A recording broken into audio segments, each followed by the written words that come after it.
The Ice Hound is the newest super troop inside of Clash of Clans, but he isn't so much of a super troop as he is more of an accident. A freak accident gone completely wrong. But no matter how the Ice Hound was created, he is still a super powerful new troop inside of Clash of Clans that can freeze a ton of buildings when it's destroyed, and that splits into a bunch of mini ice pups that continue to freeze buildings even after they're destroyed.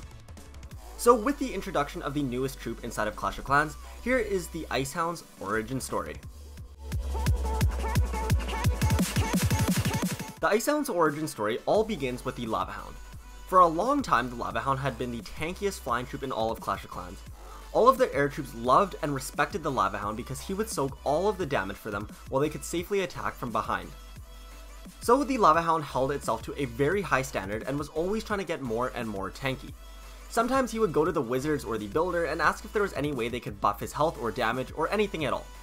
And for a while, they were actually able to add additional levels to the Lava Hound. But for a long time now, the Lava Hound has been stuck at the same level. Now this wasn't a huge problem at first, as he was still able to be one of the tankiest air troops in the entire game, but as time went on, the builder kept upgrading defenses and to become more and more powerful as well. And so the Lava Hound was not able to tank for the other troops as long as he used to be able to. And so as the Lava Hound started to feel more and more useless, he flew over to the laboratory one day to go ask the wizards for some sort of upgrades. When the Lava Hound got there, he called out for the wizard, but no one came. The Lava Hound knew that someone was in there as the lights were on and it sounded like an experiment was going on, or that some spell was brewing. And so the Lava Hound let himself in. When he got in, he knew that the wizard was working on some big project, as there was a massive cauldron in the middle of the room that was brewing and it was just radiating some sort of energy. The Lava Hound immediately thought that whatever this potion was, it was going to be super powerful. The Lava Hound continued to look around for the wizard, but he was nowhere to be seen. It turned out that the wizard was out fetching some more materials or ingredients for the spell that he was working on, and so he left for a few minutes. While the Lava Hound was waiting for the wizard to come back, he was just observing some of the cool potions that were lined up on the wall. Unfortunately, the Lava Hound's big wings caught one of the potions and knocked it off the shelf. The glass smashed on the ground and made a tiny explosion as he had just knocked down a lightning spell off the shelf.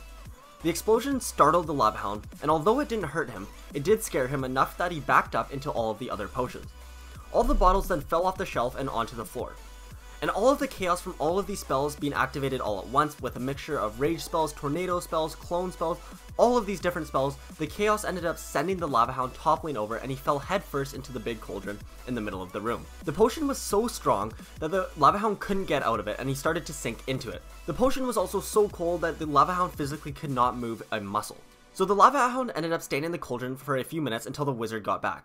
And when he discovered the pandemonium and saw that the Lava Hound was stuck in the cauldron, he immediately casted a spell that removed this Lava Hound and saved its life. The Lava Hound was still very much alive, but he looked very, very different. His body had turned completely blue and white, and sort of like a flying ice golem. The Lava Hound still felt fine despite looking like this, but the wizard asked the Lava Hound if he was alright, and the Lava Hound replied with a nod. The Lava Hound did ask, however, what happened to him and why he felt like this. And the wizard hypothesized and explained that he was working on some more powerful free spell by trying to harness the power from the ice golem.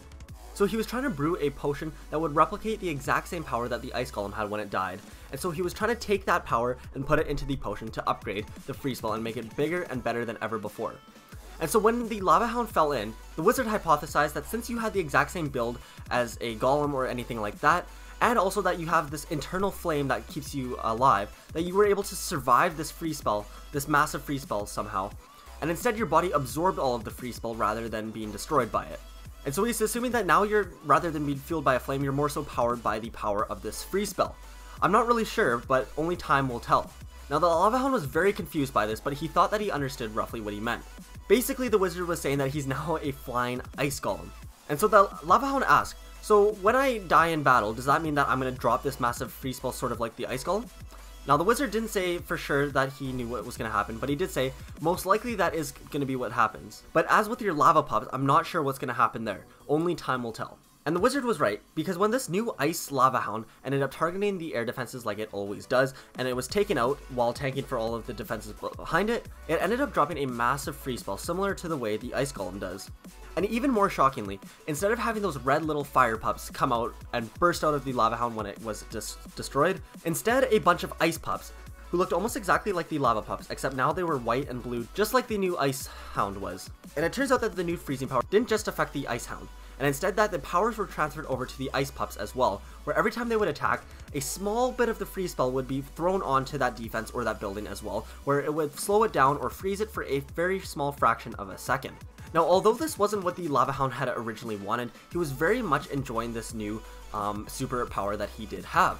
Now, not only was he able to tank for all of the other air troops behind him, but now even when he was destroyed, he was still able to help protect all those other troops, as he would drop a massive freeze spell that would defreeze all of the air targeting defenses within its radius, which would help all those other air troops stay alive for much longer.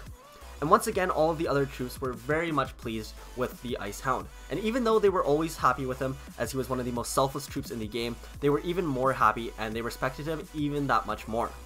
And so now, even though this was a freak of an accident, the Ice Hound was loving this new form, and with this brand new special ability, he was joined in some very high company with all of the other super troops. Now, for the wizard to replicate this process, it required a lot of Dark Elixir, as he had to pay for all of these ice golems and to be able to withdraw all of their power to form that sort of ice potion cauldron. And so every time that anyone wanted to use another Ice Hound, they would have to pay a certain amount of Dark Elixir to be able to go through that entire process of creating one. But anyways, that there is the entire origin story of how the Ice Hound was brought into the world of Clash. Hey, what's going on, you guys? Thank you guys so much for watching my story video. As always, I always appreciate all of you guys who make it all the way through the end of the video. And this message that I actually have right now is mostly for those of you who have been my loyal subscribers who watch all my videos all the way through. So if that is you, that is awesome. Thank you so much for all your support.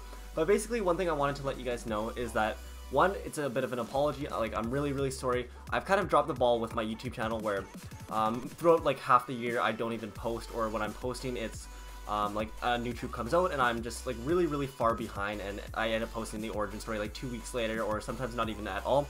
So I really want to apologize for that. That is completely my bad, and I'm sort of seeing that with my channel. It's not getting nearly as many views as it normally does because I really just didn't maintain my channel as well as I should have. But that is something I'm really trying to fix, because doing YouTube is something I really love doing. It's really fun to be paid to play games, as I'm sure a lot of you guys can imagine. And so I really do want to get things back on track. And so one of the things I'm going to start trying to do a lot more of is to post videos a lot more frequently and a lot more timely. Now, obviously, this isn't going to work out perfectly all of the time. I mean, life does happen, people get sick, exams come up. But for the most part, I really want to try and post as many videos as I can more frequently and have the same quality of videos. So one thing I'm doing to help with that is I'm going to be having a video editor who's going to, help me stay on track with my video uploading schedule, as well as help me push out more videos more frequently. I'm going to be looking for someone else to start helping edit my videos, make thumbnails, and sort of just manage my YouTube channel in general. So I should be posting more frequently, and I want you guys to hold me to that as well. In the comments, if I haven't posted in a while, just let me know, yell at me or something like that, because I do really want to start posting more and more. Because hopefully this has been a bit of an example where there's been so many new troops that have just come out in Clash of Clans and Clash Royale, and I've been trying to post a new story video almost every day on that. So hopefully you guys have been noticing that, and hopefully it'll start helping get my channel back on track. Like I said, all of you guys that make it to this video, I really appreciate it. And if you guys want to help me get my videos back on track where they're getting hundreds of thousands of views again, it might still be possible. I really just need your guys' help. If you guys do feel like helping out, obviously liking the video, clicking on the video, watching it all the way through helps a ton, and even just commenting on it, even just saying nice video or anything like that. It's really the little things that really do help get the channel back on track. And if there's enough of you guys that do end up doing it, it should slowly start to help. We're not going to see a massive improvement right away, but over time I think we might start to see it. So it's going to depend on my subscribers. If you guys are engaging with the post, watching it throughout, commenting, liking it, stuff like that. And then also if I can continue to post frequent and quality videos that hopefully you guys will all enjoy and that other people will enjoy as well. But anyways, even if you guys don't have the time for that, I still really appreciate it. Just the fact that you guys made it all the way through the end of the video, I really do appreciate it, and I love you guys the most. Well, I love all my subscribers, but you guys slightly more. But anyways, I just want to say a big thank you, and hopefully I'll see you guys very soon, where I will be posting my next video. Anyways, talk to you guys later. Peace out.